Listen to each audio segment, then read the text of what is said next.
Lieutenant Nadia Petrov stared at her quantum encryption screen, her coffee growing cold beside the holographic display. The intercepted transmissions from the Meridian Empire's battle fleet made her blood run cold. They thought they were being clever, using supposedly unbreakable encryption algorithms, but humanity had learned long ago to prepare for the worst while hoping for the best. The massive alien fleet was positioning itself for a synchronized strike on all human colony worlds. Their arrogance was almost amusing. They truly believed humans had been technologically stagnant since first contact. Nadia allowed herself a small smile as she compiled her report for Central Command. "Lieutenant, what's the status of those signal anomalies?" Colonel Jameson's voice carried across the monitoring station of Luna Base, interrupting her thoughts. "Sir, you're going to want to see this immediately," Nadia replied, transferring the decoded data to the main strategic display. The holographic representation of human space lit up with red markers indicating Meridian fleet positions. They're planning to hit every colony simultaneously. Their tactical assessment suggests they believe our colonies are defenseless. Jameson's weathered face cracked into a rare smile. "Well, isn't that interesting? They haven't figured out why we only colonize worlds with extensive cave systems, have they?" "No sir," Nadia confirmed, pulling up the classified schematics of Project Draken. "They think we're mining operations are actually mining. Beneath the surface of every human colony world lay humanity's greatest secret, massive underground hangars housing the latest in human military technology. While the Meridian Empire and other alien civilizations watched humans apparently bumble around with outdated ships and minimal defenses, they never questioned why humanity always chose worlds with deep cave systems for colonization." "How long until they make their move?" Jameson asked, studying the tactical display. "Based on their communications, less than 24 hours. They're positioning their fleets now, thinking their movements are masked by their stealth systems." Nadia highlighted several key intercepts.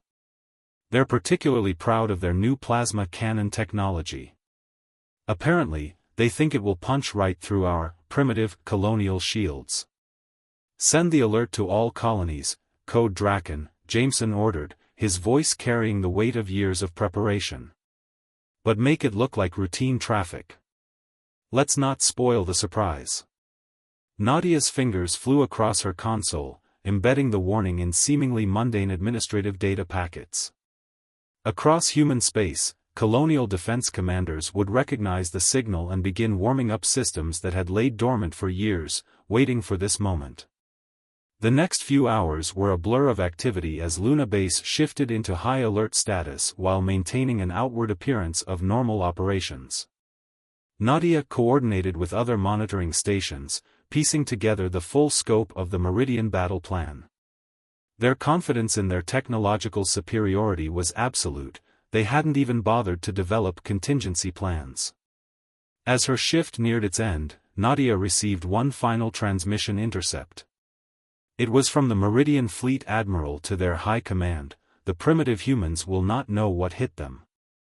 Their colonies will fall within hours, and Earth will have no choice but to submit to our protection."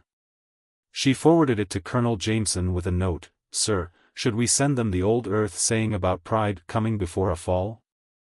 His response came back immediately, "Let them learn it the hard way, Lieutenant. Sometimes the best lessons are the ones that leave scorch marks."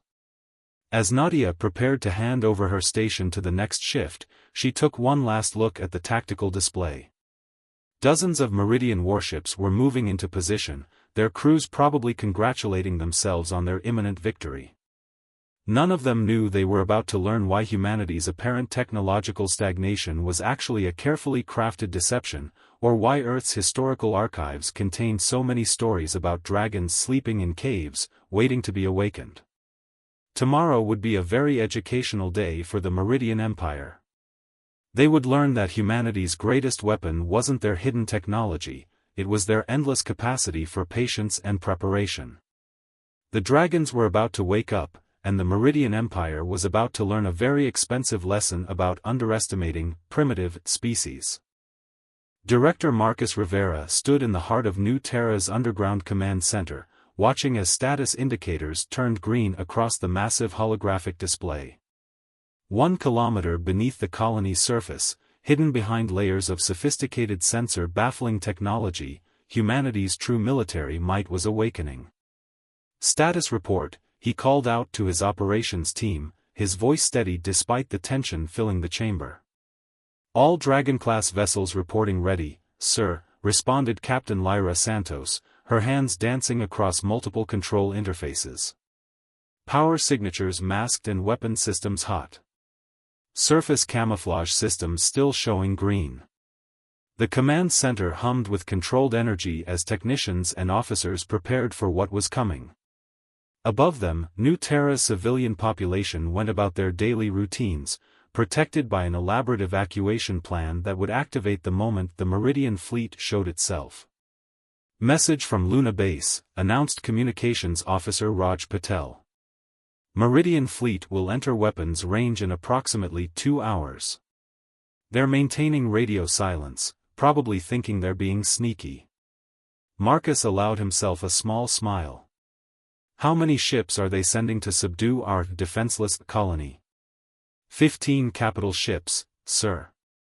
Looks like they're taking us seriously, Raj replied with a hint of pride. 15 ships to take 1 mining colony, Marcus mused. I almost feel flattered. Status of the civilian bunkers? All prepped and ready, Lyra reported. Evacuation routes are clear, and the automated systems will trigger the moment we detect their emergence from hyperspace. The civilian government is already in the secure facility, though they're maintaining normal communications traffic. Marcus studied the tactical display, watching the countdown timer tick away. Each of the 12 massive hangars beneath New Terra housed a Dragon-class warship, vessels that represented the true peak of human military technology. While the surface showed only modest defensive capabilities, below-ground weighted ships that could go toe-to-toe with anything in known space. Sir, Raj called out suddenly, we're picking up increased quantum chatter from the Meridian fleet. They're coordinating their final approach vectors. Right on schedule, Marcus nodded. Begin power-up sequences for all Dragon vessels. Keep emissions contained until they commit to their attack run. He activated the colony-wide command channel. All Dragon crews, this is Director Rivera. Years of preparation have led to this moment. Remember your training, trust your ships, and show these would-be conquerors why humanity chose to hide its teeth rather than bare them. Throughout the underground complex, 12 crews of hand-picked personnel boarded their ships. The Dragons were marvels of engineering, combining the best of human innovation with lessons learned from studying alien technology. Their hulls incorporated metamaterial cloaking systems, their weapons were based on principles that humanity had carefully kept secret, and their very existence was perhaps the best-kept secret in human space. Surface sensors detecting multiple hyperspace signatures, Lyra announced. Meridian fleet emerging now. They're launching fighters and positioning for orbital bombardment. Let them make the first move, Marcus ordered. Let's see what they think is overwhelming force. The first plasma bolts streaked through New Terra's atmosphere, impacting the colony's primitive shields. The barriers held, though they were allowed to flicker convincingly. Incoming transmission from the Meridian flagship, Raj reported. They're demanding our immediate surrender. Marcus straightened his uniform. Put them on screen. Time to play our part. The image of a Meridian fleet commander appeared, his crystalline features set in an expression of smug superiority. Human settlement, this is Commander Vex of the Meridian Empire. Your defenses are useless against our might. Surrender now and accept our protection, or we will be forced to take more aggressive action. Marcus put on his best worried expression. This is Director Rivera of New Terra Colony. Please, we're just a mining operation. We have civilians here. Then you should have considered that before refusing the Empire's generous offer of protection, Vex replied. You have 5 minutes to lower your shields and accept our terms, or we will destroy your surface installations one by one. The transmission cut off, and Marcus's worried expression transformed into a predatory grin. Well, that was suitably dramatic. Status of the dragons? All ships report ready, sir, Lyra confirmed. Launching bays prepped and evacuation protocols in motion. Excellent. Marcus opened the colony-wide channel again. Citizens of New Terra, this is Director Rivera. Emergency protocols are now in effect. Please proceed calmly to your designated shelter areas. This is not a drill. As the civilian population began their practiced evacuation, Marcus watched the countdown timer reach 0. Above them, the Meridian fleet was positioning for their overwhelming strike, completely unaware that they were about to learn why humanity had spent centuries perfecting the art of strategic deception. Admiral Hiroshi Tanaka watched from the bridge of the Dragon-class warship Kusanagi as the massive hangar doors hidden beneath New Terra's surface began to open. Similar scenes were playing out across every human colony world, a synchronized response to the Meridian Empire's ill-conceived invasion plan. All colonies reporting ready, Admiral, his tactical officer, Commander Diana Walsh, announced. Dragon squadrons are in position and awaiting your command. The Kusanagi, like all Dragon-class ships, represented decades of careful development. Its quantum-shifted hull could shrug off direct hits from conventional weapons, while its own armament included systems that the Meridians would consider theoretically impossible. Most importantly, its very existence had been kept secret from the galaxy at large. The Meridians are beginning their second bombardment wave, Diana reported. Their sensors are still showing no signs of detecting our power signatures. Of course not, Hiroshi smiled. They're too busy congratulating themselves on their superior technology to look for what they don't expect to find.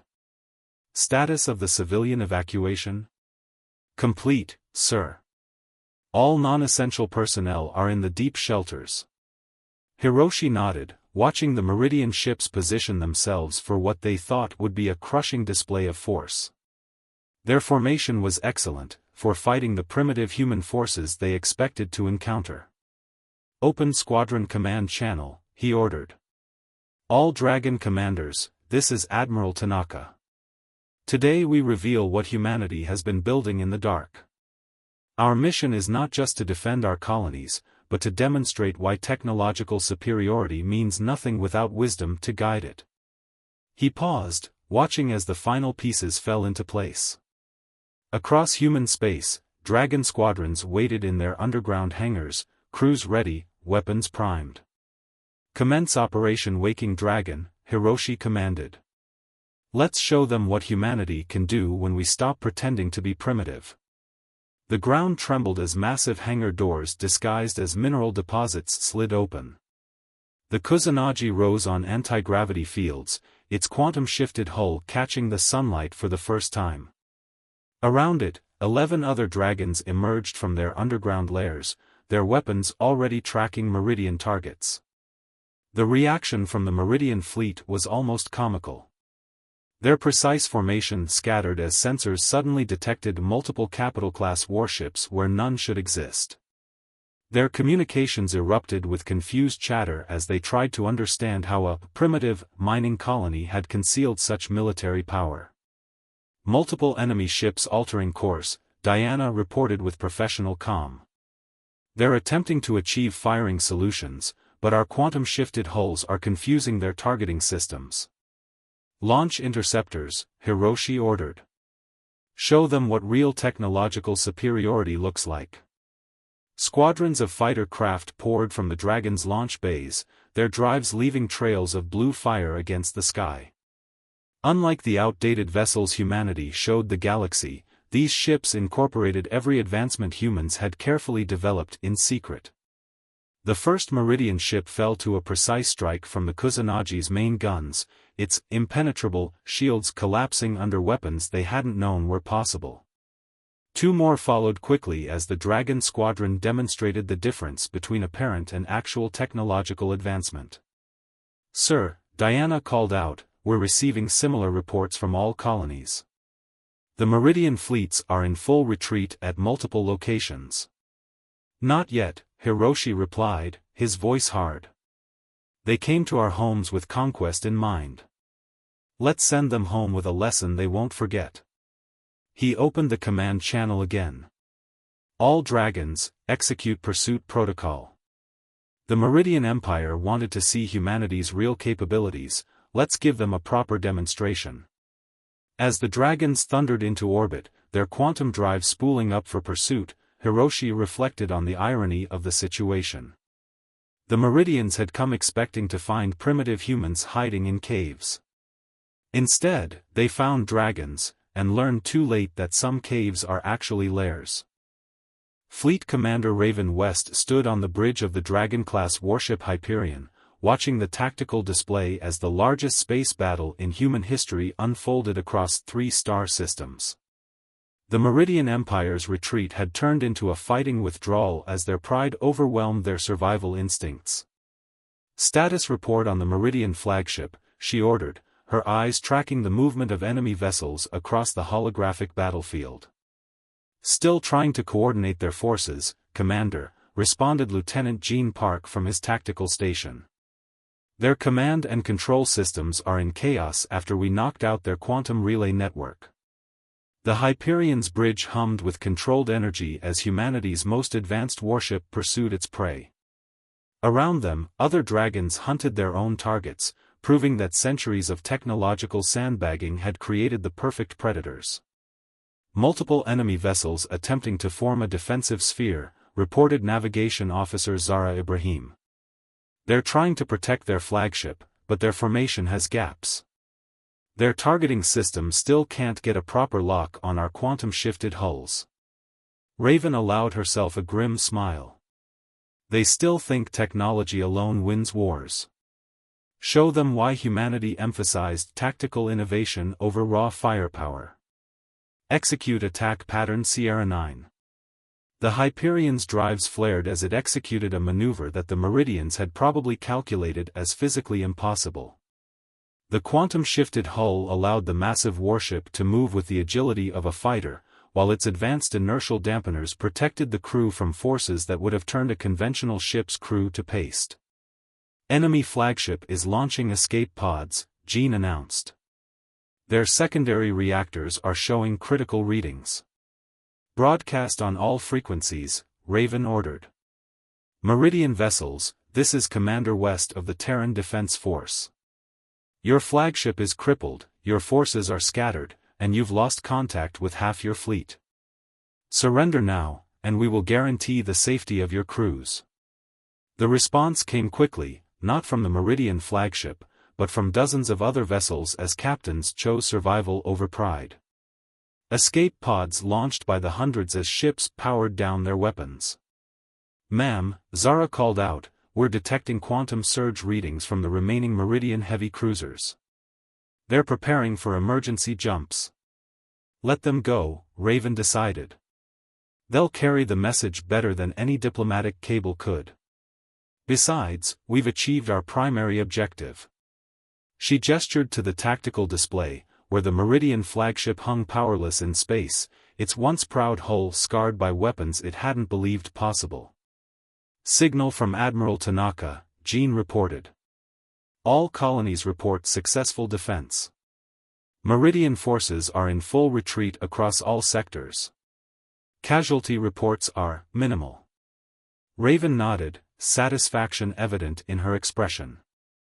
The dragons had performed beyond even their designers' expectations, proving that humanity's strategy of hidden strength had been the right choice. The Meridian Empire had expected to find primitive humans cowering in caves, instead, they found the caves were hiding something far more dangerous. Begin recovery operations, she ordered. I want every piece of Meridian technology we can salvage. Their arrogance just gave us a perfect opportunity to examine their latest advances up close. As rescue ships moved to collect surrendered crews and salvage teams began their work, Raven opened a channel to her engineering section. Chief Rodriguez, how did our new systems hold up? Better than the simulations predicted, Commander," came the enthusiastic reply. The quantum shift drive barely touched 20% capacity, and the new weapon systems performed perfectly. The Meridians never knew what hit them. "Good," Raven replied. "Because I have a feeling we're going to need every advantage when the rest of the galaxy realizes what humanity's been hiding all these years." The battle was over, but Raven knew this was just the beginning. The Meridian Empire's failed invasion had forced humanity to reveal some of its cards earlier than planned. Now the real challenge would begin, managing the diplomatic and political fallout of a primitive species revealing itself to be a technological powerhouse. As the Hyperion moved to secure the Meridian flagship, Raven couldn't help but appreciate the irony. The Meridians had wanted to teach humanity a lesson about their place in the galaxy. Instead, they became an object lesson in why appearances can be deceiving, and why it's never wise to underestimate a species that spends centuries preparing for war while praying for peace. Ambassador Desmond Clark stood before the Galactic Council, his weathered face betraying none of the tension he felt. The massive chamber was packed with representatives from every spacefaring species, all gathered to address humanity's sudden revelation as a major military power. "Esteemed members of the Council," he began, his voice carrying clearly through the vast space, "I appear before you today to address the concerns raised by recent events involving the Meridian Empire's unprovoked attack on human colonies." The chamber erupted in overlapping voices as various representatives tried to speak at once. The Meridian delegate, notably diminished in stature since their failed invasion, seemed to shrink further into their crystalline seat. "Unprovoked?" The Axorian representative's translator conveyed their incredulity. "Your species concealed military capabilities that violate numerous transparency treaties." Desmond allowed himself a small smile. "I must correct that assertion. Humanity violated no treaties. We simply chose not to reveal the full extent of our technological development. There is no galactic law requiring us to showcase our military capabilities. You deliberately presented a false image of primitive technology," the Volari representative accused. "Your civilian ships use outdated drive systems, your visible defenses are minimal." "We presented exactly what we wished others to see," Desmond countered. "A lesson, perhaps, in the danger of confusing deliberate restraint with technological limitation. The Meridian Empire made that mistake, and their fleet paid the price for their presumption." The chamber fell silent as holographic displays activated, showing footage from the battle. Dragon-class warships emerged from their underground hangars, their quantum-shifted hulls gleaming as they decimated the invasion fleet. The Meridian representative seemed to fade further into transparency. "Humanity has maintained a policy of defensive preparation while pursuing peaceful cooperation," Desmond continued. "We developed our technology in secret not out of duplicity, but out of prudence. Recent events have proven the wisdom of that approach." "And now?" The Centaurian elder's question cut through the tension. "Now that your dragons have emerged from their caves, what are humanity's intentions?" Desmond surveyed the chamber, meeting the eyes and optical sensors of each representative in turn. "Our intentions remain unchanged. We seek peaceful coexistence and mutual prosperity. The dragons were built to protect, not to conquer. They sleep in their caves until needed, and return when the threat is past." He activated his own holographic display, showing the aftermath of the battle, human ships rescuing Meridian crews, providing medical aid to the injured, ensuring the safe return of prisoners of war. "But let me be clear," his voice hardened slightly. "While humanity desires peace, we will not hesitate to defend ourselves. The dragons can be awakened again if necessary. We hope yesterday's demonstration made that point sufficiently clear." The council chamber remained silent for a long moment as the implications sank in. Humanity had revealed itself not through conquest or aggression, but through successful defense against an unprovoked attack. They had demonstrated overwhelming military superiority, then immediately returned to their peaceful stance. The Council will need time to process these developments, the High Chancellor announced. But the evidence is clear, the Meridian Empire violated galactic law with their unprovoked aggression. Humanity's response, while surprising, was proportional and showed admirable restraint. As the session concluded, Desmond prepared to return to Earth. The political landscape had shifted dramatically, but humanity's fundamental position remained unchanged. They had never wanted to rule the galaxy, they simply wanted to ensure that no one else could rule them. In underground hangars across human space, the dragons returned to their slumber. Their crews maintained their readiness, their weapons remained primed, but they waited once again in their caves. They were humanity's guardians, not conquerors, sleeping dragons that served as a reminder that peace through strength was more than just a saying. The galaxy would adapt to the new reality, alliances would shift, and new challenges would arise. But for now, humanity had made its point. Sometimes the most powerful weapon isn't the one you use, but the one you keep hidden until absolutely necessary.